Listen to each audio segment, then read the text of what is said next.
Hey, everybody. Welcome to Phreology Friday. I am one of your hosts, Aaron Tomlinson, and he is... I am Derrick Day, Aaron's co-host. How you doing, Derrick? I'm doing fantastic, man. How about yourself? Doing well. A little tired, but I'm doing good, man. I'm feeling good. I can dig it. I'm a little tired myself, but you know what though? I'm buoyant. That's a good word for tonight. I'm buoyant, and I think you are too. And I want everyone to know why. But before we get started, what's in the glass? Yeah. So I think a couple weeks ago you had this, excuse me, old-fashioned cocktail, Yep. right? So I Good poured stuff. me some of that. So we'll see how it goes. I kept the bottle close, you notice, because tonight. So trigger warning for everybody. I know there are some people that don't like when we talk political stuff, but 'tis the season.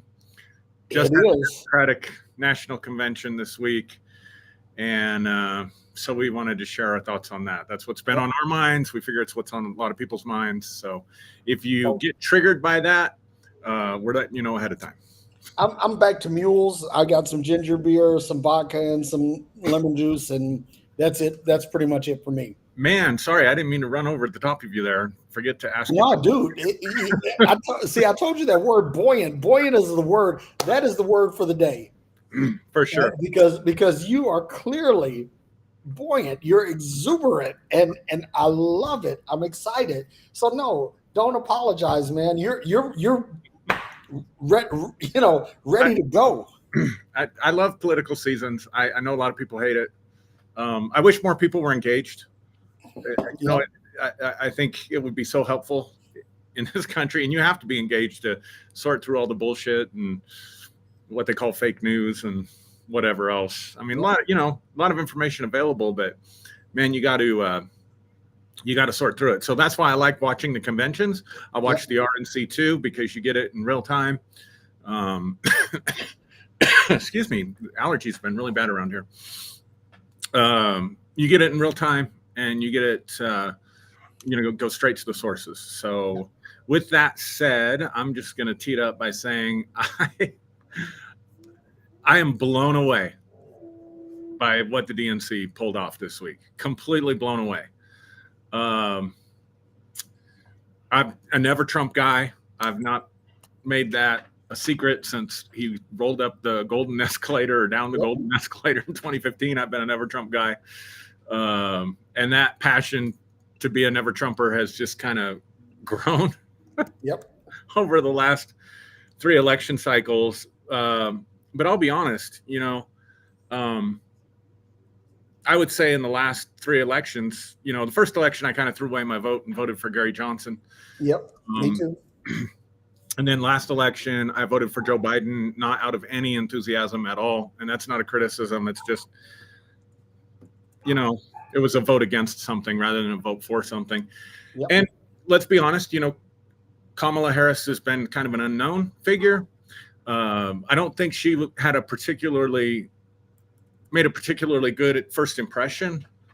I think being tied to Biden as vice president and being labeled the border czar, she had a lot of negatives to overcome. And I'm going to tell you what, man, and here's how I'm going to say it, Derrick, and I want to get your take on this, but they put the DNC put the party back in the Democratic Party.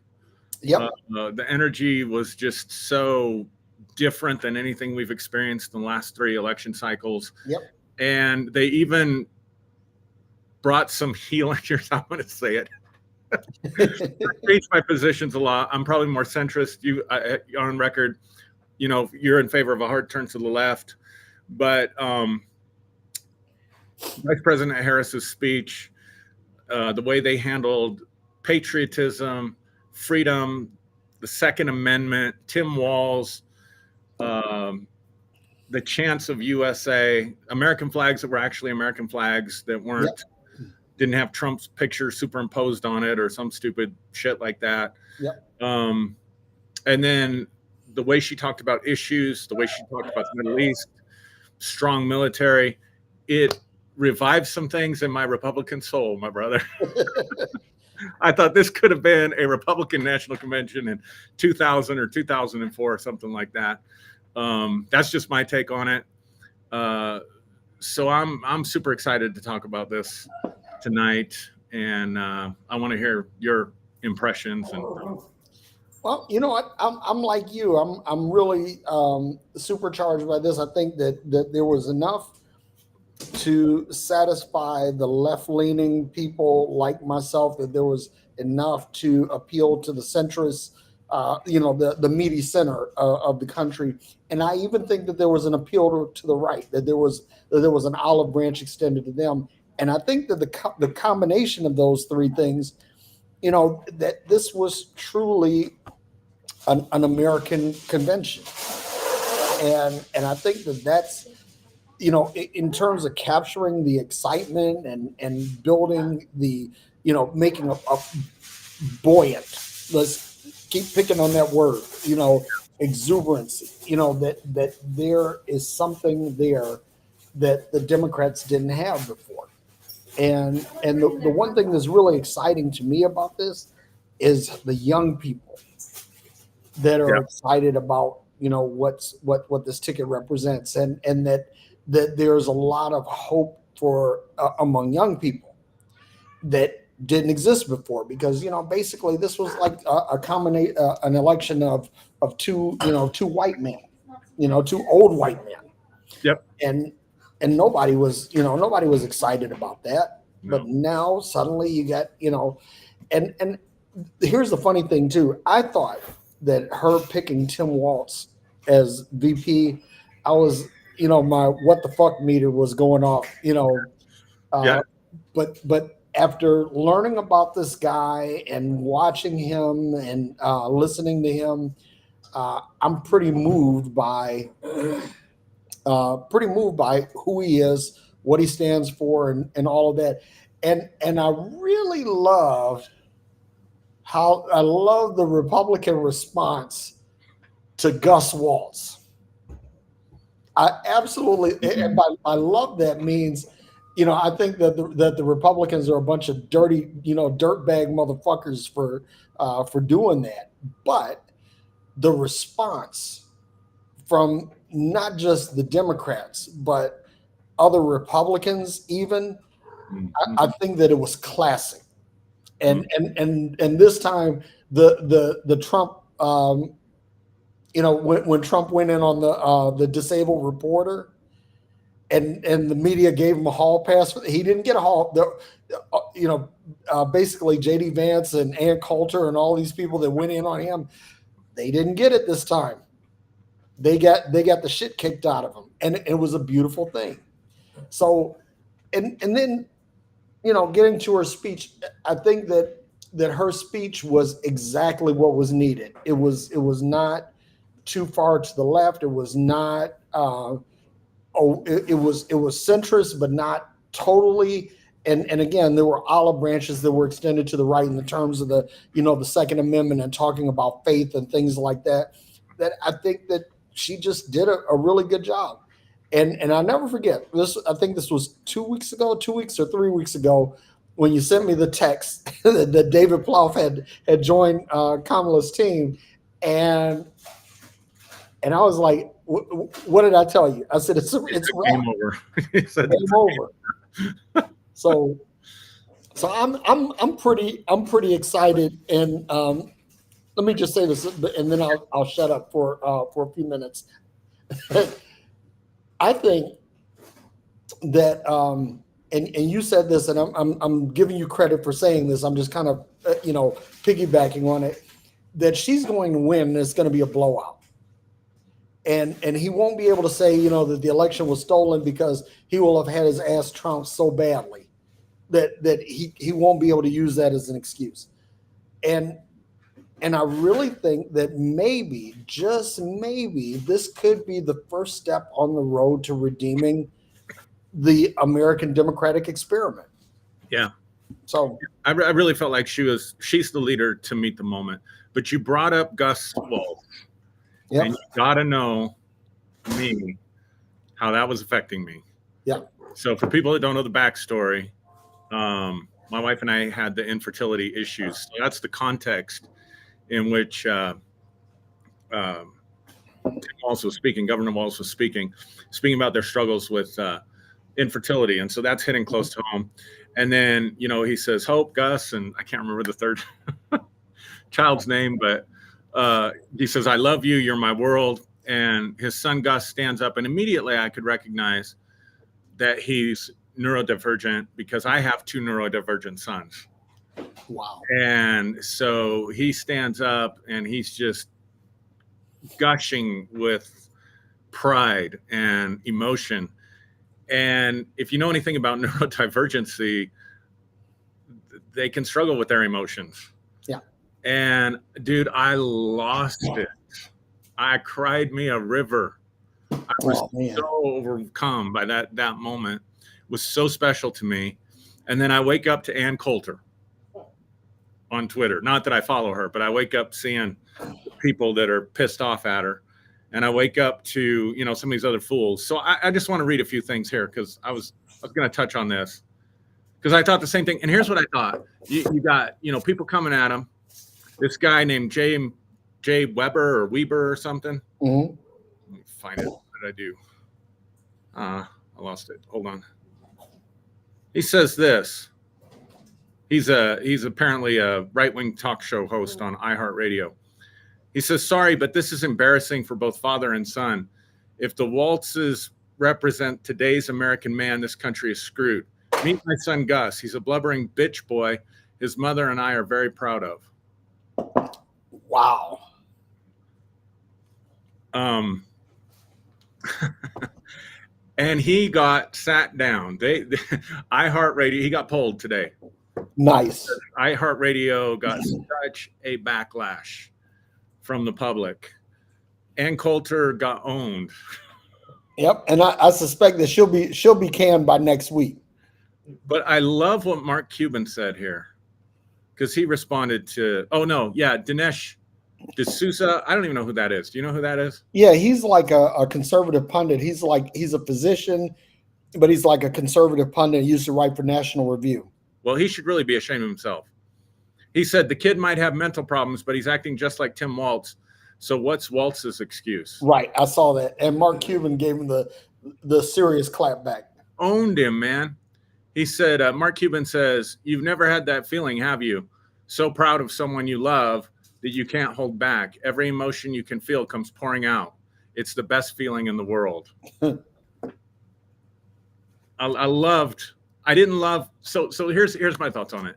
The people that were mocking him and making fun of him represent what, for me, the reason I've been anti-Trump the entire time, the biggest reason, because they're nothing but a soulless, heartless, mean-spirited group of people who are always going on the attack with name calling, and they think, and that's their platform. That's their platform, their entire platform. And I know not everybody, was, these things are on a spectrum, but I just don't see how anybody can support that kind of ugliness in our country. I think it's a cancer in our country. I hate it with all that I am, and never have I hated it more than I hated it this week when I saw how they went after Gus Walz. And that's the ugly American, persona exemplified, right? Yeah.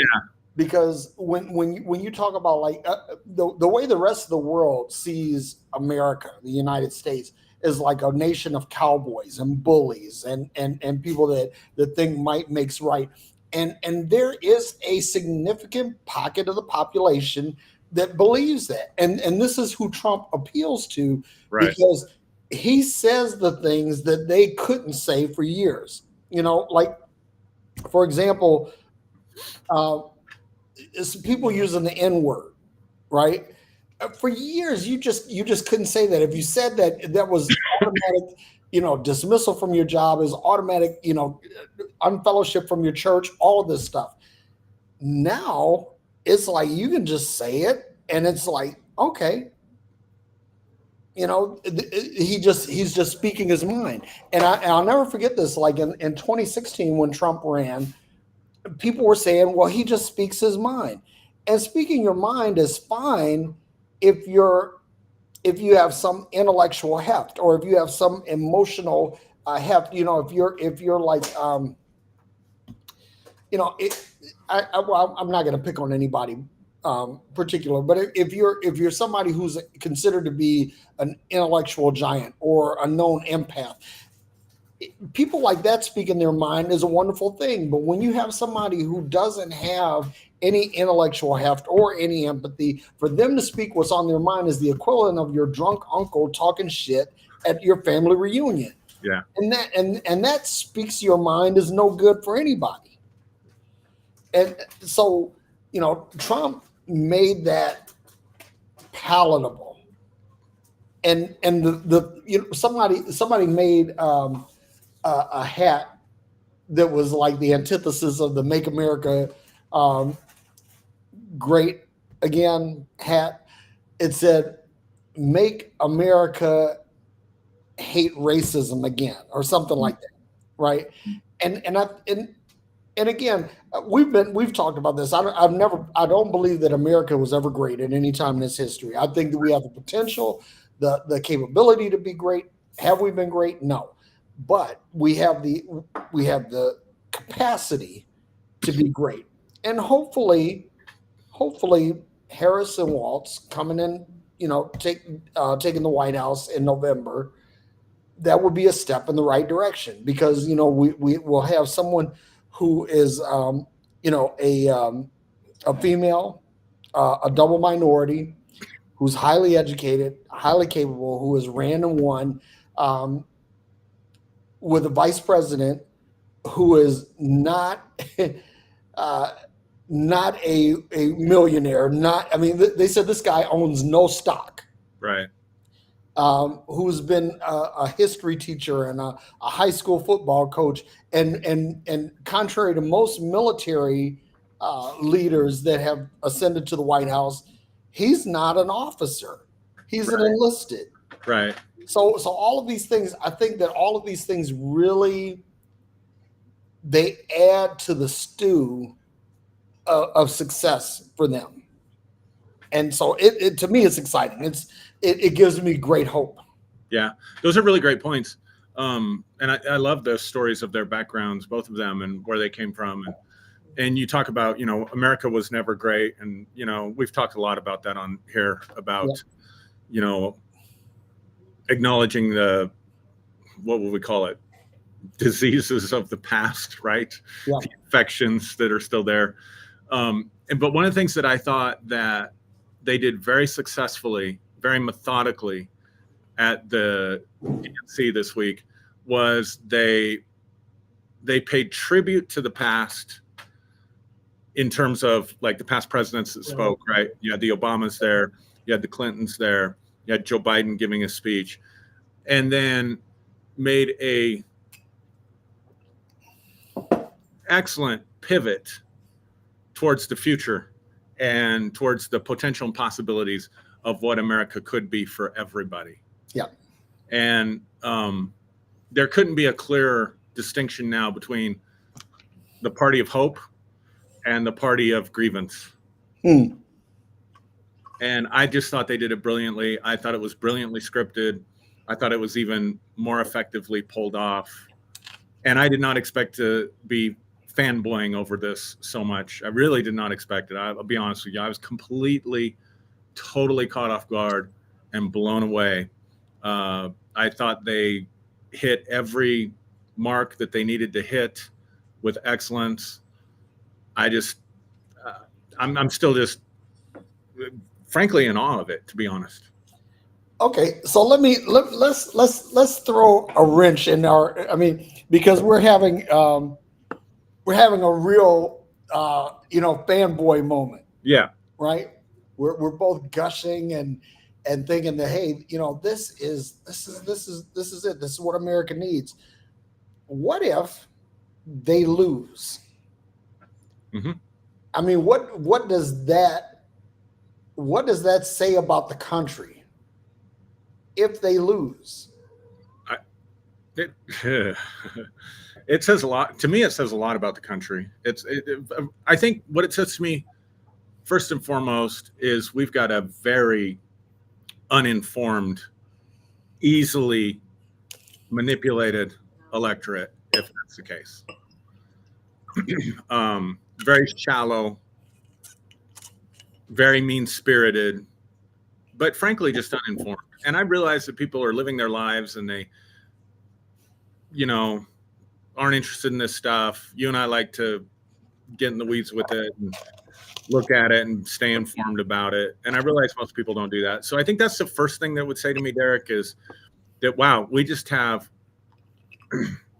I mean, certainly there is an ugly element. So here's one of the things I've noticed in all the polls that I've looked at, and I haven't looked at a lot of polls, but if you look at, I think Trump has a high floor and a low ceiling. So I think there are 43% of the electorate. Now, remember, only about, 2/3 of Americans that can vote do vote. Mm-hmm. But so I'm speaking strictly the electorate, you got 43%. And I would say of that 43%, there is a small percentage, I'm being gracious here. There is a percentage of people that are just committed to being Republicans. They don't really like Trump. They wish he would stop being himself. They wish they could get the mic away from the drunk uncle, but they're going to vote because they're just diehard Republicans. What they used to call them blue dog Democrats. I'd vote for a blue dog before I vote for a Republican. So I think there is an element of that, but I think it's the minority. I think it would say, so that's a reality. 43%, 43 to maybe 45% is what I would guess. Yep. The country is just rotten to the core. So, this is the thing that really terrifies me about that, is that if Trump is able to pull out a victory with this, that says that every foreign opinion about the United States is essentially correct. And you have to think about this. This is really what that represents. That is something that is really amazingly bad, because if we say that America was never great and we want to make America great again, but and let's just say, okay, that let's say America never was great, but we, like we said at the beginning of the show, that we're poised to be great. We have the capability to be great. We have the tools, we have the people. But what if it doesn't happen? Then does that mean that our potential for greatness has been squandered? Have we lost it in a moment? And that's a really, really scary thought. I think also it would say a lot about democracy as a whole, and what then would be the future of democracy, because most of the people I know that are like in my circles, and granted it's not that big, but they're decent human beings, that you can sit down and have reasonable conversations with. And but a lot of them are disillusioned and just think their vote doesn't count, doesn't matter. They feel completely powerless to affect any kind of an outcome. And it's true. Our single vote doesn't do anything in the grand scheme to affect the outcome. But if everybody thinks like that, what happens to democracy? Right. So, I don't know. I can't decide if I'm really afraid of a second Trump term. And this kind of plays into the same thing, I guess, because I just don't think, everybody's like, oh, he's going to be a dictator. He's going to be an autocrat. It's going to be the end of democracy. I don't think he's in it. He doesn't have enough juice for that, number one. And number two, he's just not smart enough to pull that off. He's not smart enough, but here's the scary thing. Let me finish real quick, because I think you can make the point I was about to make. But the scary thing is, if he brings these Project 2025 people around him and they start implementing that, now that is terrifying. No, and again, you were saying that Trump is not that smart, and I completely agree with you on that. But when he became president the first time, he brought a whole lot of. I mean, basically, okay, let's set the Wayback Machine to the year 2000. and George W. Bush. Mm-hmm. Go through the magic of the hanging Chad, becomes the president of the United States. Now he's president, and what happened was all of the people that he brought with him, Dick Cheney, Donald Rumsfeld, Caspar Weinberger. It was a who's who of of Reaganism. Yeah. And they were thinking, okay, now we have this guy who is the son of another president. We've got a little dynasty thing going here. So we're going to use this momentum to create this conservative dystopia. Yeah. Right. And so when Trump got elected, who did he bring? It was like a who's who of the worst of the Republican Party, not the best of the Republican Party. I mean, you would think that maybe he'd reach out to somebody like Colin Powell, but no, he Steve fucking Bannon for crying out loud, right? What is it? Mnuchin and what is the other guy's name? I can't think of his name. Bald head guy, but he brings the worst of the worst. So he may not be smart enough to pull off an autocracy move, but the people around him are, and honestly, because they know that their voting power, that their demographic, that their ideological camp is shrinking. They know this. Yeah. And so when you look at how they're doing things, they're trying to do things. It's so funny. Every Republican charge is an admission of guilt, right? So they say the Democrats are trying to rule by judicial fiat. No, that's what the Republicans are doing. Mm-hmm. Democrats want to gerrymander and run power through to elevate minorities. No, the Republicans want to dilute minority voting. Everything that they say is a confession of what they really want to do. And I think that if they can produce a quasi autocracy / theocracy, that'll be the conservatives' wet dream right now. Yeah. Because then it's like now we can really own the libs.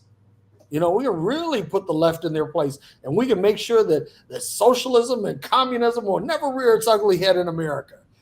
That's their thing. So no, Trump is nowhere near smart enough to pull this off on his own. However, the people who wrote Project 2025 and Agenda 47 and all of the people that are behind Trump, the Newsmax and all of these camps, they are smart enough. They're absolutely smart enough. And because they understand that without some dirty-handed, underhanded, dirty tricks, that their days in power are numbered. So that's the part that scares me, is that Trump himself, like I said, Trump is that irregular looking mole on your ass that is a symptom of the cancer that you have in your body. Yeah. Yeah. And again, that just brings me back to, like, you're talking about this stuff, and I realize that, I mean, what do you think, Derrick? I think the vast majority of voters out there you might as well have just been speaking in tongues. They don't even know what you're talking about. Seriously, I'm serious. No, but you're right.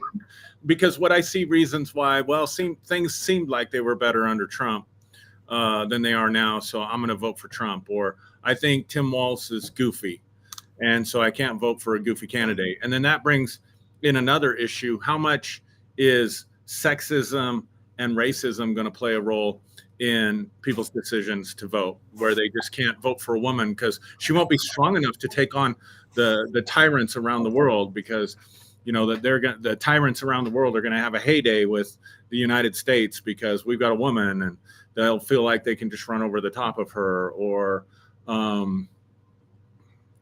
don't know.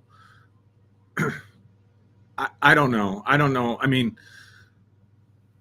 you know what I'm saying? Like, they're just making their decisions there. Like, their depth in these issues that affect their lives is like a contact lens, with a little bit of saline solution in it. The average American voter is so conditioned now not to look beyond their own circumstance. And this is funny. People are like, yeah, I remember during Trump that we had $1.79 a gallon gas. Exactly. I don't remember $1.79 a gallon gas, but even if we did, what is the source of that? Why is that? And is that sustainable? Is that something that can be continued? Is it something that benefits everyone? And that's the thing, people. And what really amazes me are all of these people that are willing to cuck for billionaires, right? We need lower taxes and less regulation. Do you understand that if you give the billionaires lower taxes, it's not going to rise the tide of all boats. It's not going to create jobs. It's not going to expand the economy. It's not going to do any of those things. And if you deregulate things, you deregulate banking, you deregulate the oil and gas industry, you deregulate mining. What does that do? It creates environmental catastrophes for everyone else. The most disenfranchised and marginalized people are the ones that are hurt the most by this. And what's amazing is that a lot of these people who are cucking for the billionaires are part of that disenfranchised group. In other words, they're willing to vote against their own self-interest because they're conditioned. It's crazy. It is crazy. It is absolutely crazy. And then again, it's just that low information. I don't think gas prices, I don't know if they got under $2, at least not here in Colorado, but they were significantly lower when the government shut everything down in the initial stages of the pandemic. So nobody was driving. I mean, you weren't going to work. You weren't going to concerts. You weren't going on vacations. So of this simple supply and demand, right? The demand significantly dropped. I don't know what the numbers would be, but it had to be huge. So of course the prices are probably going to come down.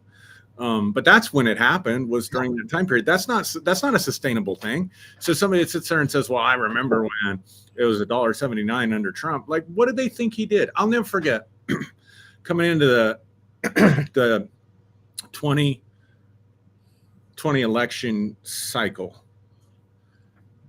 and asking someone who they thought was going to win in November. And they said, they actually said this to me. They said, Aaron, they said, I not only think that Donald Trump has been the best president of my lifetime, but I think he's been the best president in the history of the United States. Wow. And I've heard that. And every time I hear that, like, my asshole puckers. Well, and you're going to appreciate this because you know where I live, right? Yep. And so I said, really? I said, well, what makes you think that? I'm just curious. What's he accomplished? Well, the economy's been awesome. Okay. I said, can you tell me what specifically that Trump has done to be a cause of this awesome economy? And he sat there and looked at me. He said, well, Aaron, and I'm embarrassed to tell you, but I really can't. I mean, he didn't know anything about any of the trade deals. Nothing. I mean, he couldn't cite one single thing, right? And I said, well, it's funny. I said, Obama, at least, whether you agree with Obamacare or not, he was the cause of that legislation getting through. I think it's funny that you would say this guy's the best president ever, point to one accomplishment that he's had. I mean, I was done. So then he says, well, I'll tell you, he's changed the subject. He says he's going to win the election because, and this was in the height of the summer of 2020 with the George Floyd riots and all that stuff. And he says, and BLM and all that stuff is hitting everybody's radar. And he says, the black vote is going to turn out for him in droves. But here's the funny thing. So we're talking about racism, and I never forget this. One of my good friends, Dr. Keenan Davis, he said that Trump was going to carry 20% of the black male vote in 2020. He said that. And I said, there's no way, dude. There's no way. That number was actually 26%. So there is why that is. And I talked to a friend of mine just yesterday. And You ever hear somebody say something and you can't believe the words you're hearing coming out of their mouth? Yeah, I just told you about an example.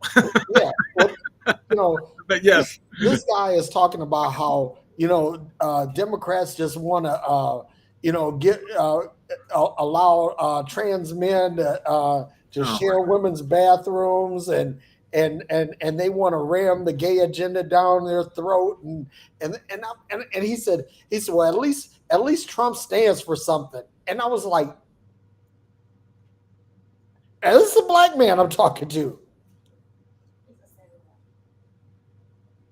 Was it okay?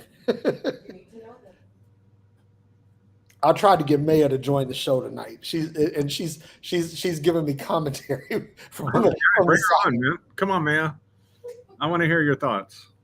See, because she has some thoughts, and she has some really profound ones. I want to hear them. I always said that I'm used to being like the smartest person in the room.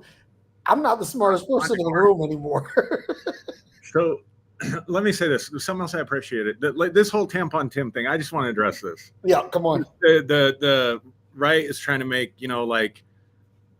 like seriously, like out of one side of their mouth, they're saying it's the economy, but they act like the biggest issue in America is transgenders. Yep. Right. And anybody that believes that Tim Walz was putting tampons in boys' bathrooms does not know how legislation works. Right. They've clearly never been involved at any level with any kind of awareness on legislation. A lot of these bills that get passed, and correct me if I'm wrong, Maya, because you're the attorney in the room, but a lot of them, they don't have all the details spelled out. It's not saying thou shalt make them available in female bathrooms. So usually, at least in my experience with what has affected me as a counselor, they pass a fairly vague bill or law, whether it's state or federal, and then the courts and the rest of us have to figure out what the hell it means. Right. And and then it gets interpreted, and then the minutia of it gets in there. So this is my thought. Goddamn well that probably I haven't looked at the legislation of the bill or anything, but probably it said we want to make them as available as possible to female students, which I think is a good thing. I think it's a really good thing. I think it's a common sense thing. And some school district somewhere decided to put them in the boys' bathrooms or something to make them available. But they're trying to act like the man himself is pushing this crazy agenda that they've created as a problem in their own mind because they can't run on Roe v. Wade anymore. So they got to find something that freaks out the base and morally outrages them so that the one issue voter that was just the one issue voter on abortion will now turn out for this other issue that they're manufacturing in my mind. That's my 2 cents. And so, we said we're going to talk about racism and sexism. And so let's talk about the racism. That's the 800-pound gorilla in the American living room, right? I really think that between now and November, you're going to hear more about Vice President Harris's race than has ever been discussed in her entire political history. I think you're right. I think that they are going to make this a staple of the campaign. Why? Because I'll never forget that when Obama got elected, that's when the Tea Party became a thing. And the Tea Party's mantra was what? Take our country back. Right. Take our country back. And I remember hearing this and thinking, take our country back from whom? Because the people who got behind the whole Tea Party thing felt that having a black man at 1600 Pennsylvania Avenue was a bridge too far. And this was too much. This was allowing black people to have too much power, too much authority. And so now we're looking at the real prospect of this happening again. And now it's going to be even more insidious in their mind, because now it's not just a black person, but a black woman. And the whole thing about power concedes nothing without a struggle, and that these people, they're like, okay, a woman gaining power, that she's essentially seized power, and now all men are going to have to kowtow, to the feminist agenda. And oh my God, this this whole thing about, like I said, race is going to be big. Sex is obvious, because she is a woman, and she's a feminine woman. She's married to a guy, and all of that. But uh, I think that more is going to be made about her race.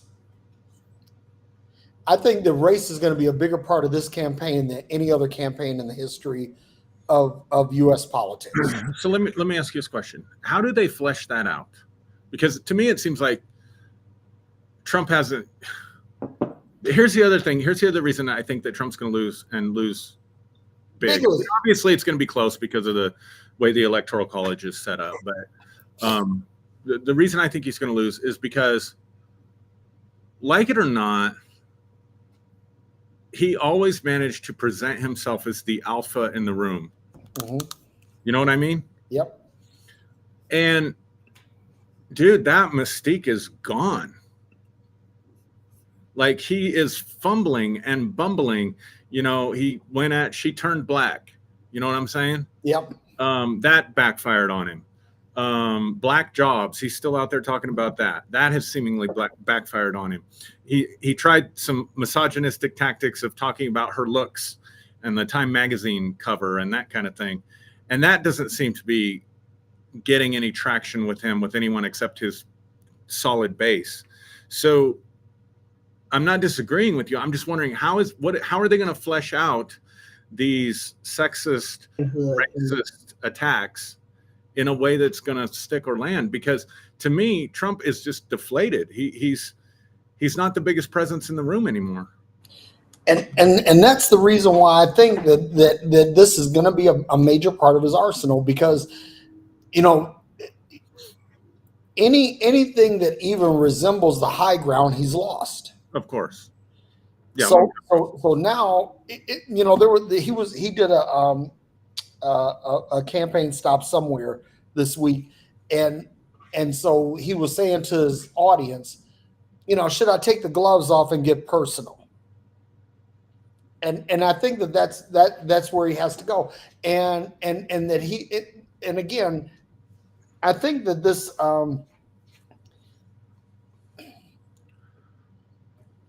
This appeal to race, it's going to have to be a thing with him, because what I mentioned earlier about the shrinking demographic, the Republican perception, and this is the other thing too. We talked about this a lot, you and I. We talked about this publicly, and we talked about this privately. Is that part of the whole problem with the American economic system and the American political system is that everything is seen as a zero-sum game. In other words, that if someone else gains, that means I lose, right? And that's not the way it works. Is that you can concede, and it's not even making a concession of power. It's more allowing others to have a seat at the table. Right. Now, in order to keep people from having a seat at the table, you have one of two approaches to that. One is that you can say, okay, this person is not qualified, this person is not educated enough, this person doesn't have enough experience, and you take the high road, and you try to disqualify them by standard criteria. But I don't think that will work now. That basically he is going to have to literally gut punch the country with, oh my God, do you really want a black woman running the country? Or do you really want someone of Indian descent running the country? Never mind that, Vivek Ramaswamy is sitting in the in the wings, and Nikki Haley. You know, these. Well, JD Vance's wife, JD Vance, I think he's Indian. Hinduism. Exactly. And and you know, it's funny, man. JD Vance has had more name changes than Gary Hart. So you think he'll just come straight out and say, "Do you guys want a black woman or a I think black that's where woman it's headed. running the country with That's black where it's headed. women?" And I'm almost willing to bet but do a you month think that salary on that. do you think that kind of frontal attack is going to be effective? I think it's not going to be effective because the number of people that would appeal to is limited. But I think that's something that definitely, I don't think that's off the table. I could see them doing something like picking on her family, right? That she's not really black because look at her family. Yeah. You know, look at their wealth or whatever, which is a racist remark to begin with. But I'm embarrassed to even say it on the program. I'm just saying this is what I think they will say. I'm not saying that's my opinion at all. You know, I could see him doing something like that. But you know, one of the other things I saw an ad that somebody ran. I don't know if it was a super PAC or if it was a Lincoln Project or if it was Kamala Harris, but they showed the fact that they're a blended family. You know, and we may not look like other families that have been in the White House, but we're our family. I mean, to me, they represent America. They represent what America is. Yeah, they represent the melting pot. You know, they check all the boxes. Yep. And it just, even like you brought up earlier, the fact that both her and Walz come from a more, you know, middle class background, and not sort of you know, like the Bush in contrast to like the Bush thing. The Bushes, the Trumps, you know, even the Clintons. You know, Clinton tried to portray himself as being, you know, middle class, but Roger Clinton Sr., who was his stepdad, because you know Clinton was not born William Jefferson Clinton. He was born William Jefferson Blythe, and Roger Clinton Sr. adopted him when he married Virginia. Right. Anyway, Roger Clinton Sr. was one of the biggest Chevy dealers in Arkansas. Yeah, and I mean, he was a Rhodes Scholar, and you know, I mean, I don't know, it's just interesting. It's just fascinating. It's a fascinating time to be alive. Yep. It really is. There'll be so many history books written about this. So let's talk about sexism. That's the other big part of this, because I remember when Hillary ran, and the general consensus was, okay, people said, well, Obama won. Why couldn't Hillary win? And they said, well, the country was more prepared for a black man to be president than a white woman, because America is ultimately more sexist than it is racist. And I believe that at that time. But now I'm looking at this, and I'm looking at her momentum. I'm looking at the people that she's reaching, and I'm thinking to myself, like you, she's going to win, and she's going to win big. Now, if she wins and she wins big, that dismisses the whole, well, she was a woman, you know, thing. It puts that thing to bed once and for all. And I think that and so people will say now that, well, if they weren't ready for a white woman president, they surely aren't ready for a mixed race woman or a woman of color being president. And I'm like, okay, but I don't really buy that. I do think that sexism plays a part. I think that there are some people, you know, that there are yellow dog male voters, you know, that they vote for a yellow dog, a male yellow dog before they vote for a female. Right. Okay. But I think that we're actually at a junction where I think, like I said, I'm fully persuaded, Aaron, like you. I don't see her losing. I don't see her losing. And I think that I won't say that this is the magic bullet that's going to end sexism in America. This is the magic bullet that's going to end racism in America. Right. But I do think that both racism and sexism are going to be dealt a really heavy blow, if not a fatal blow, in this election. If Vice President Harris wins, or she becomes president. Yeah, I can see the sexist attacks already coming out again, but they're subtle. Making fun of her laugh, that was the first thing that Trump did. Crazy Kamala, Laughing Kamala. Yeah, like I said, going at her about her looks with the Time magazine thing. Yeah, and then later saying, in one of his speeches, well, somebody said she's a beautiful woman. Well, I think I'm a better looking person than she is. Like, that stuff is really getting under Trump's skin, right? It is. I don't know. It's gonna be interesting. I think that there will be people that won't vote for her simply because she is a woman. Yep. There will be people that won't vote for her simply because she's a woman of color. Absolutely true. And I think most of those people are already solidly in Trump's camp. Like I said, he's got a low floor, but I think he's got a high floor, but I do think he's got a low ceiling. How's he going to bring anybody else? I mean, we know who Trump is. So how is he going to bring anybody else into his orbit? The only thing he's got is telling people life was better 4 years ago than it is now, or inflation or that kind of thing. But if you've watched him talk about policy, I mean, my God, you would think he's reading the dictionary when he's reading his speeches, when he has to stick to the teleprompter and stuff. You'd think he's reading the dictionary, his level of enthusiasm. You know what? People say, were you better off 4 years ago than you are now? And this is funny. I was riding down a freeway in Tulsa, and there's a funeral home that you could see their back lot from the freeway, right? And you know what's back there, Aaron? A refrigerated trailer. That's your reminder as to whether or not we were better off. There was an undertaker in New York that got a heavy fine and a bunch of public backlash because he had two refrigerated trailers on his lot that were full of dead bodies that they couldn't process fast enough, because this fucker didn't handle the pandemic. So here's what worries me about Trump. And I get what you're saying. He's going to have a lot of smart people around him.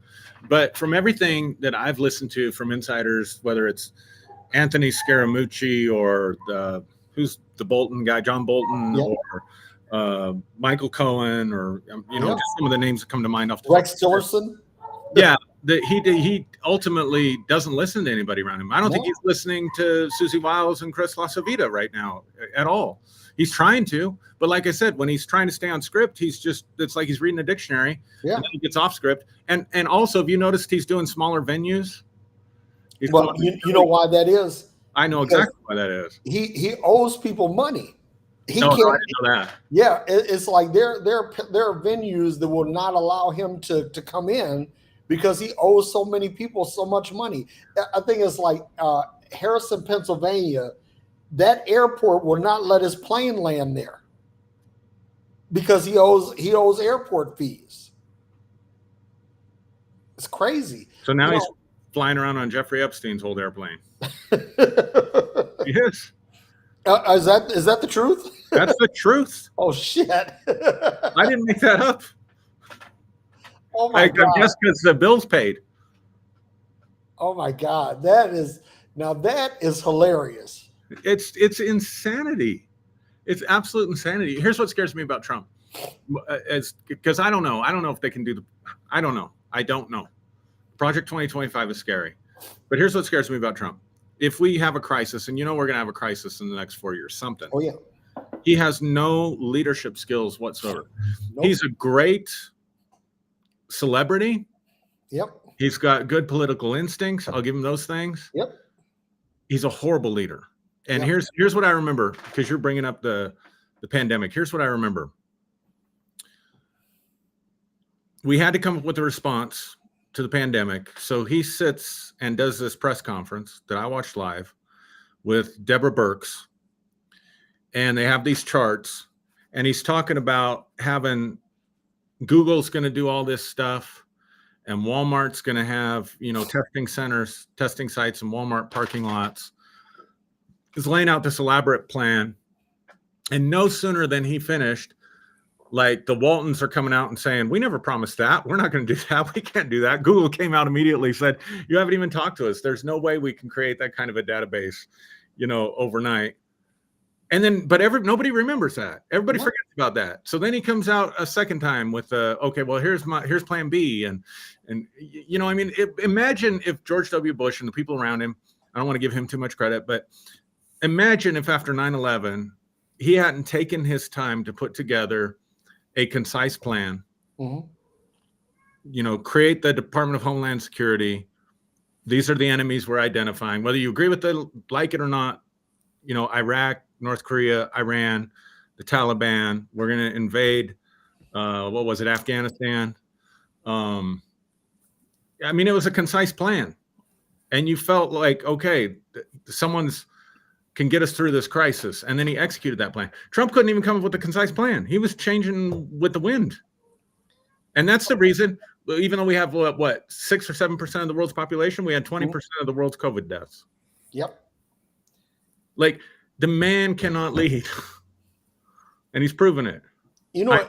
It's like you had Anthony Fauci, who led the H1N1 effort under Obama, right? Mm-hmm. And you got this guy that doesn't want to listen to him. You got Rex Tillerson. Now, I really want to harp on this for a second, and then I see Maya waiting in the wings, so I want to let her get in here. Rex Tillerson has a documented IQ of 150, and he led the biggest merger in the history of the world, the big ExxonMobil. He led that. And you know what his assessment of Trump was? He's a fucking idiot. That is the quote. That is literally the quote that he used. But I'm gonna stop for a second, because we have a minority woman who is also an attorney and happens to be my wife, who just decided to chime in because she has some shit that she wants to say, and I want her to have the platform to say it. Yeah, me too. So only because you kept saying hop on. I did. I was goading you on, baby. It's only appropriate that we hear from you. I mean, I want to hear your thoughts on that. So first and foremost, I guess I am kind of representative of Kamala, who is also my soror. Let's just start there. So she has my vote. I am Democratic. I just kept hearing things, and I think that from a male aspect of it, some of the things you guys are spot on about. However, Derrick, you said that you think that when she is elected, it's going to wipe out or serve a fatal blow to... No, possibly. I said it'll be a massive blow, if not a fatal blow, is what I said. It's not. Absolutely not. Because the same thing could be said when Obama was elected. It was inspiring. It's the first time that I cried when a president was elected, because I was so awestruck that this could even occur. And what ended up happening was, yes, he got into office, but the pendulum and the backlash swung so far. That's how we got a Trump. Because those in power saw it as a greater threat. Oh my Lord. Now they have the audacity to even aspire to these offices. We have to shut this down. When America is not colorblind and America is not non-misogynistic. So it is what it is. I think that they're going to attack her womanhood more so than the race thing. Because what I was telling Derrick in the wings, Aaron, was if they attack, she's not black, she's not black, she's not black. it actually could pull voters from Trump because he has a base that is not going to vote for any type of black period. Yeah. Just because, even though he has some black Really voters. good point. But if you swing that too far, you're going to pull from the fringes of his base. So they're not going to attack and hit on that too hard. Plus, let's just be clear, she has a white husband and a Right. white family. Right. So, you know, if you're claiming that she's not a minority or as minority as people say that she is, even though she went to an HBCU, even though her father is black, you're going to pull from his fringes. I think instead what they're going to do is they're going to attack the woman aspect of it because we are a society. I mean, especially with Roe v. that you just overturned Roe v. Wade. You are legislating women's bodies left and right. One of their great cries is we have to get back to traditionalist values.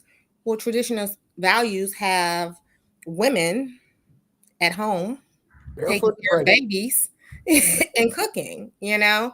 So I think that the angle is going to be more of a push for that to discredit her in her womanhood than in her minority essence. I mean, and it's already started. Look at the shirts, like what was Joe and the Hoe, you know. Yep. So especially if you denigrate a woman, and it's just the nation that we live in. As a woman, if you are sexually, this example, if you're sexually liberated and you've slept with 30 guys, you're a whore, you have a low morality, which is going to etch over into other aspects of your life. But if you're a man, like Trump saying, grab her by the, you know what, it's no problem. Yeah. So that's just my take on it. I absolutely hope and pray that come November we elect her. Absolutely. It scares me if Trump gets back into office. I will officially be, I guess, Canadian or Mexican or something for those for those 4 years. But it was, his base is delusional. They really are delusional. And those that are not delusional know what he stands for, but see him as a political pawn that they can kind of steer to get their agenda passed. Like the really bright intellectual ones, I don't think that they're all pro-Trump. He is just a means to an end because he has this demographic that is highly not all of them, but there is a good group of them that is uneducated, rural, not well versed in what's going on. They just know that it's the minorities and the illegals that are coming in and taking their jobs, and we're no longer in power. And I can't live my life because I have these, this class that should be the ruled class actually grasping for straws to not be ruled, but actually have a seat at the table and make some of the decisions. Yeah. I'm trying to look up I'm wondering what is the demographic of Trump's voters? Do either of you guys know? Because I know it's uneducated white guys are probably at the top of the list. Hang on. Let's but I'm wondering about the generation, like where baby boomers, Gen X, millennials, I guess Gen Y and Gen Z, I guess, can vote now too, right? I mean, shit, I just realized my son Elijah will be voting in the next presidential election. That was kind of depressing. He's 14. He will be old enough in 4 years, whatever happens, to vote. But I'm just wondering, like, how much, because I just looked it up here, like 2.5 million baby boomers. Sorry, Derrick. Die every year. We plan on keeping you around a long time. But that demographic is dying off. You know what I mean? Right, but what's happened is that that demographic has passed down those views to, like, I'm Gen X. Yeah, I'm me not a too. boomer. I'm Gen X. And there are a lot of those views that have been passed down, and they've been passed down subtly. And when I say subtly, meaning like I've had conversations with others, I'm originally from Michigan, like Derrick. Racism and sexism isn't so blunt up north. No. It's more covert, Mm-hmm. But down here, down south, the further you go, the more brazen it becomes, maybe because that has been the history of our nation, Yeah. But I have been in court before and had a bailiff tell me to go sit down when I walked into court with a suit and a Louis Vuitton briefcase. And I'm trying to tell this bailiff, hey, I need to get up to see the judge. And the bailiff was like, no, no, no, Sure. absolutely not. Mm-hmm. Until my client said, that's my lawyer. And the bailiff was like, oh my God, oh my God. His words were, I thought you were some of his people. Mm. And I'm like, are you kidding me? There are towns here, even when because I have had cases all over Texas. There are towns, and I've told Derrick that I do not like driving through. I have to make sure that everything is like the gas is filled up, the tires are good. Yep. Everything is okay. There are counties that I will not take cases in because I've had commentary from individuals who are in leadership positions, judges or bailiffs or court administrators that is blatantly, because I am a double minority. I'm a woman and I'm a Black woman and I'm very outspoken. So, it's going to be interesting to see this election play out because Kamala is very well versed. Mm-hmm. Her credentials are impeccable. I keep hearing people say, "Oh, I can't be for her because she locked up so many Black men and so many Black minorities." But I'm like, she was a prosecutor, so I need you to go beyond that to understand that she was actually doing her job. Yeah, Like, and that's a myth too, by the way. right? Like we don't make the rules; we play by the rules. So it's going to be very interesting. And if not, I'm going to be Mexican Canadian. So let me throw this out here because I just pulled this up from the Washington Post, and it says voters 65 or older were the age group most likely to support Trump in Iowa, New Hampshire, and South Carolina. They made up more than a third of his voters, increasing from a quarter 8 years ago. His voters are also much more conservative. 52% of them identified as very conservative, a jump of more than 20 points since 2016. But Republican women, and this is a key right here, have stayed with Trump. They made up 46% of his base. 46%. I mean, just think about this. Reproductive rights, patriarchy, all of this stuff, and 46%. And that is a slight increase over 2016. White evangelical Christians, no surprise here, who continue to flock to him, make up a majority of his supporters in Iowa, New Hampshire, and South Carolina. Yeah. Finally, Trump's support in the suburbs was also diminished at about 14% in the relatively early rural primary states. This is what we're up against. I mean, it's like basically these are people who are not concerned with logic and reason. No, not at all. No, I mean that's clear. That part of it's clear. And those are people that vote. People have to come out in droves to vote. Yep. It is hard to get young people to buy into the process. That's the problem. And really that's it. Like the ones that are voting are, your grandmas and your grandpas and your moms and dads, but the kids that are like my son, my number 4 is 18, the one we just dropped off. Yeah. He'll be voting in this election.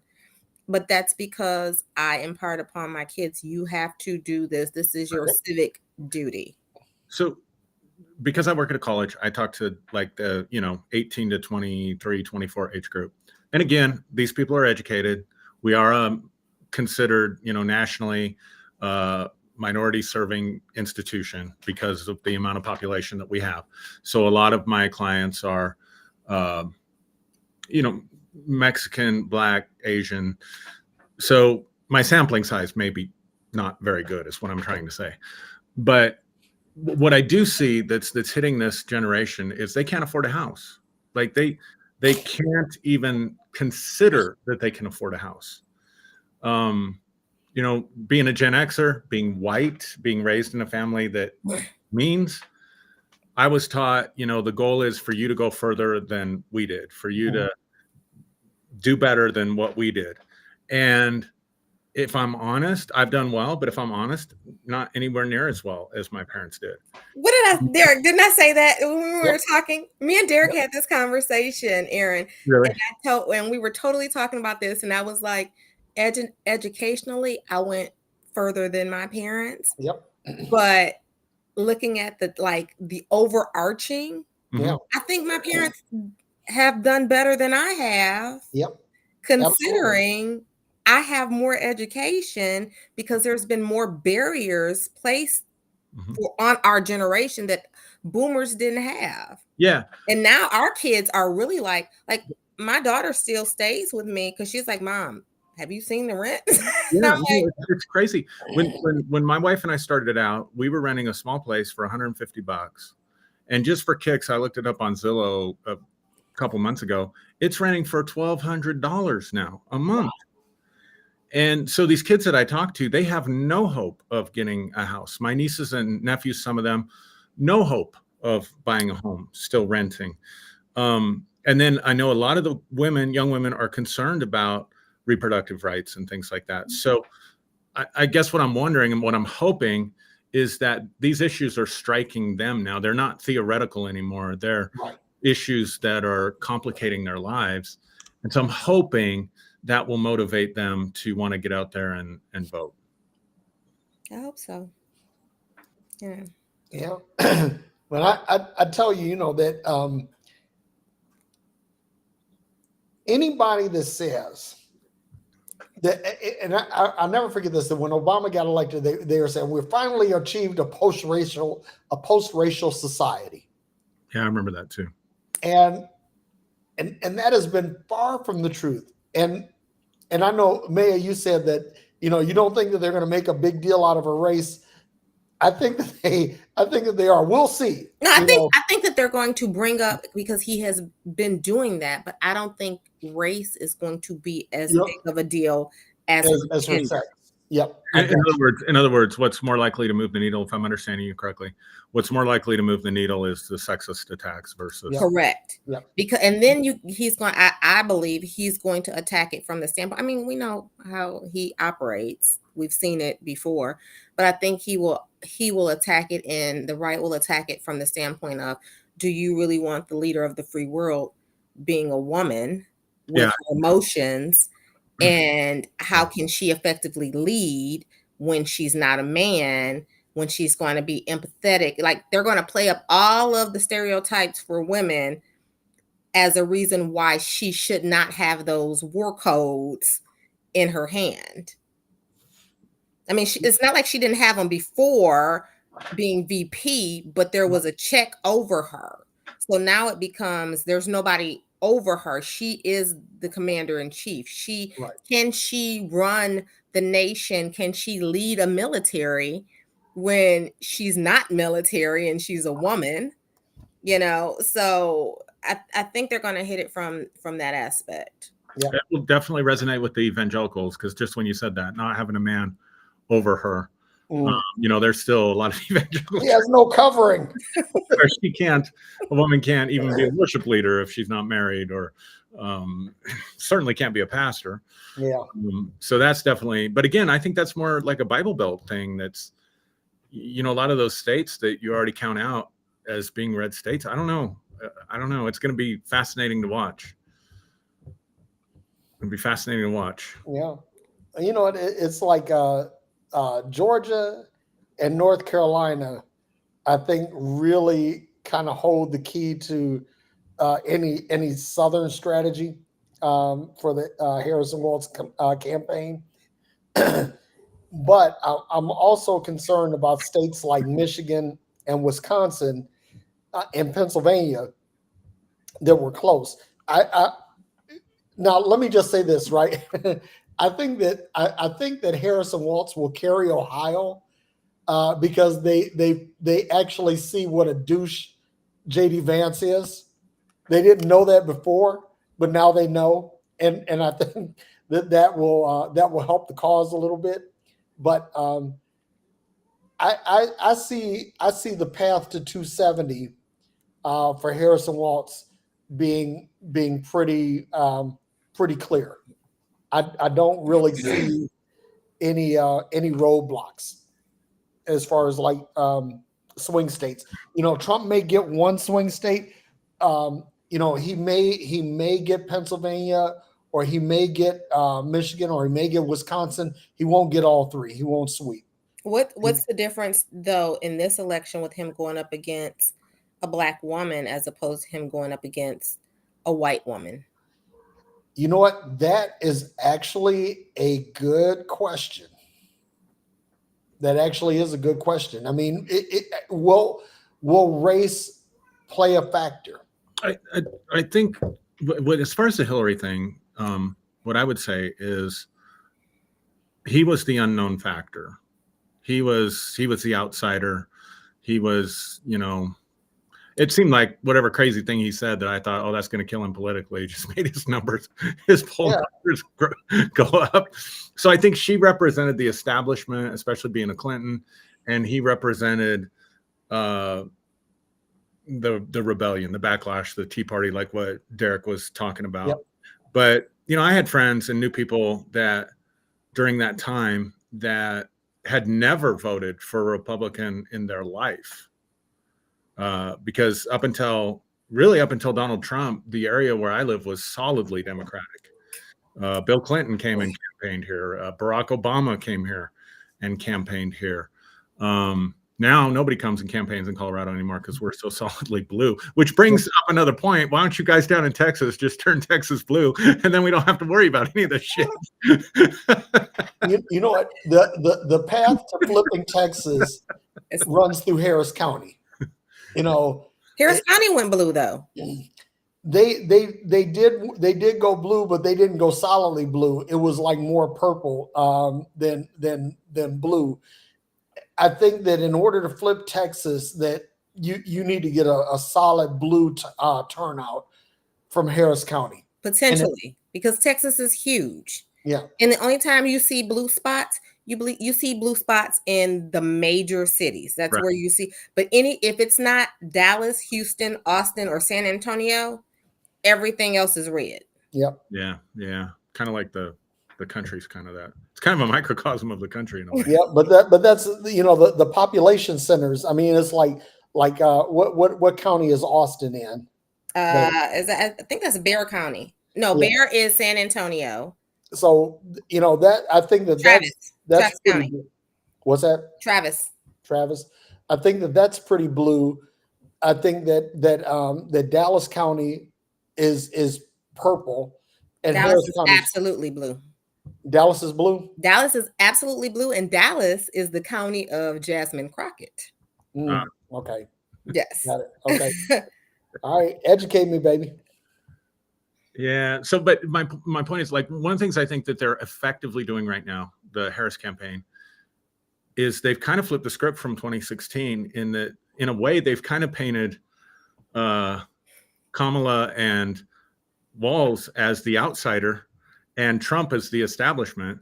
And with, like, we're not going back, we're going forward. We're not going to go back to the, the policies of the past. That's usually what a challenger says, not someone that's in the White House. Right. So they've kind of flipped that script. So it'll just be interesting to see if that changes the dynamics in the states this time around. I don't know. Get the cat off of you, Derrick. But I knew a lot of people that had never voted for a Republican and voted for Trump because they saw him as the candidate of change and they saw Hillary as more of the same. Yeah. And So I don't know. Well, you know, Hillary went and ran in New York. She ran for Senate in New York. She didn't have a prayer of winning in Arkansas, and she didn't have a prayer of winning in Illinois. So Illinois is where she's from. Arkansas is where she lived. She was, first lady under Bill for I think 3 terms as governor. So New York was the place, and there was a whole stigma of carpetbagging that went along with that, and I think there were a lot of people that were butthurt about that. And then when Obama picked her to be Secretary of State, that there were people that were butthurt about that. So when she actually ran, she had so much baggage. I think that's what kept her from winning. And I don't think that while Harris does have baggage, I don't think that her baggage is the same as Hillary's. And I don't think that it's as negative. And Maya, just to be clear, I'm not saying that to negate what you're saying. I think you make an excellent point. If a white woman couldn't beat him in 2016, how's a woman of color going to beat him in 2024? I don't know. It's going to be interesting to see. I will say this, and I told Derrick this before we started the show. I said I've never really been emotionally invested in a presidential candidate. I've been emotionally invested in, usually it's always like the lesser of two evils for me, right? Yeah. And this is the first time, because I was still drinking the Kool-Aid back when Obama ran in 2008. But this is the first time in my life that I have been emotionally invested in a candidate and excited about a candidate. So, and I don't know if I like that. Because if it doesn't turn out well, I'm gonna I don't know if I can move to Mexico or Canada right now. Sure you could. Yeah, I'll tell you, when he was elected the first time, I was so sad and depressed. Yeah. Oh my God. I was, but here's the thing. I threw an olive branch to all of the Trumpers because I was like, okay, guys, he won. We're gonna support him as president, and then he just started coming out and just the most asinine things to say, the most asinine things to do, the most asinine people to appoint. And I'm like, and I was regretting my whole olive branch thing, and I just wanted to just run up on people and just start kicking people in the nuts. I mean, that's really what I wanted to do, because this is horrible. And the thing is that if this happens again, I don't know what the long-term ramifications of this will be. But I'm on the record as saying, and I'll stick to this, that I think that if Trump gets reelected, it represents the end of the American experiment. It will never, the country will never recover. And I'm on record saying that, and I believe that wholeheartedly. And let me just say this: a lot of people criticize me. They say, well, all you do is just criticize the country. And I'm like, number one, I'm a citizen, so I have the First Amendment franchise to speak out against what I don't like about this country. Second thing is that I serve this country in uniform, and I've served in combat situations. So I reserve the right to critique or criticize this country and to place a demand on her to be better. So I'll stick with that. I just think that if we want to talk about America being great, let's figure out what the path to greatness looks like going forward, because it sure as fuck ain't behind us. Here's what I love, and what I love so much about the DNC. And this is probably naive of me. I'll just admit that up front. But the energy that they bring, I mean, people talk about the joy, they talk about the love, they talk about, and it was on display. It was on display. You could feel it coming through the TV. Yeah. The love, the inclusion, the way they received even the Republican speakers. I mean, it's just like, wow, this is this is what I wanted the church to always look like. You know what I mean? When I signed up for that, this is what I imagined and envisioned. And then you've got this other group that's just they are the campaign of grievance and hate and fear mongering. Yeah. And so you've got two opposing energies competing. And I'm hopeful that the joy and the love and the inclusion, that America's going to buy into that more voters are going to buy into that more people are going to buy into that than the politics of whatever we've had the last 8 years.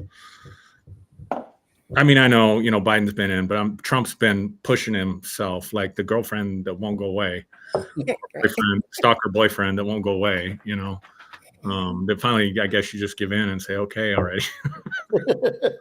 I'll come back. Just leave me alone, But I will say this, because I live in case you didn't know, Maya, my district, I'm in the district that Lauren Boebert represents. I'm sorry. Yeah, well, that gives you an idea what I deal with here.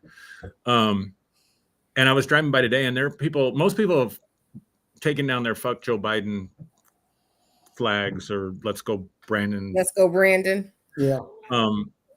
But there's some diehards that are still flying them. It's like, and I know that's going to be up until January 20th or 21st, whenever it is that there's an inauguration. But I don't know if I want to stay here for a lot of reasons. But I was thinking about this today because this hadn't occurred to me. Even if Harris and Walz win, which I do think they will, I do think they'll win. Even if they win, I don't want to stay here, because the hate that will come out then, to both of your points, if they had that much hate for Biden, the hate for the next administration is just, and I don't want to see whatever kind of flags they're going to be flying in, after January 20th, or I just don't want to be exposed to that kind of energy. And then if Trump wins, it's who knows. I don't think he's going to win. I really don't think he's going to win. Well, if he wins, just make sure you move to the correct district, and may the odds forever be in your favor. Yeah. Well, I've been trying for a couple of years to get out, but so far it hasn't. It'll be like the Hunger Games meets the Handmaid's Tale, or the Handmaid's Tale. Yeah. Well, that's one good thing, is that Colorado is solidly blue, but our area is exceptionally MAGA. Sorry. Well, gentlemen, it's been real. I'm going to hop off. Thank you for letting me come to your TED Talk. Thank you, baby. Thanks for jumping on, man. Appreciate it. I will talk to y'all later. All right. Bye-bye. Bye. Love you. Love you too. That was great. I enjoyed talking to her. I could talk to her for hours. And she's, between the two of you, that you guys are the smartest people I know. So. Well, that puts me in great company. I guess we should wind it down, huh? Yep. That was there's one thing I want to say going out is this, that for everyone that's watching, I want you to think about all of this logically and reasonably. Set your emotion aside for a minute and think about this rationally, and think about this in terms of the good of the country. Don't think about just what this means to you. And truthfully, if you think about what this means to you personally, that would influence your vote in the direction that and let me just say this. I'm not going to tell you how to vote. I'm going to stop there. I would like to, but I'm not. What I will say is just really consider everything, weigh out everything, and consider, what does this mean to the country as a whole? And think about, think beyond your own self-interest. And that's what I want to say. Please, just really give this some thought. I appreciate that. I'm going to say this, not to be contrarian, I guess to be a little contrarian. Sure. Look out for your self-interest, but do your homework. Yeah. I just don't see how the other side represents anything that you could be interested in. I mean, if you're interested in The Handmaid's Tale, go watch it. Go Google Project 2025. There are parts. Here's what's really scary about Project 2025, and I don't know if people realize this, because they say you can go read their manifesto or whatever on their website, and it's 900 pages. My wife printed it out and has been going through it. Wow. It's 900 pages. But what's really scary is that there are parts of their agenda that they have not and will not release to the public. Right. That's what's really scary. And Trump's trying to distance himself from that. But just look at the contributors in it. And 140 of his prior administration members or supporters. Yeah, and not that he fired. And didn't J.D. Vance write the foreword to it or something? I think he did. And here's the other interesting thing is that Trump is mentioned by name over 300 times in the document. Yeah. So just check it out. And yeah, thanks if you guys stuck around.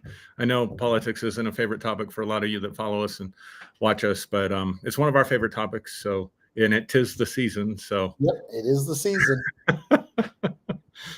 Maya, thank you for jumping on. That was really good. You really gave me a lot to chew on and think about. Really appreciate that. Yeah, she makes me think all the time.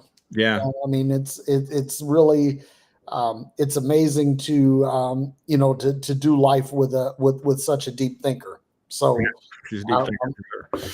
I'm really grateful for that. But I'm also grateful for you for spending your Fridays with me, and for all of you that are watching, for you spending your Fridays with us. And Aaron, I give you the controls. Go ahead and land the plane, man. Thanks to Maya for coming to our TED Talk. And thanks everybody for watching. Hope we gave you something that added value to your evening. Those of you that watch live, thank you for giving up your time on Fridays. We really appreciate it. Derrick, love you. Appreciate you, man. And with that, peace out, man. Love y'all.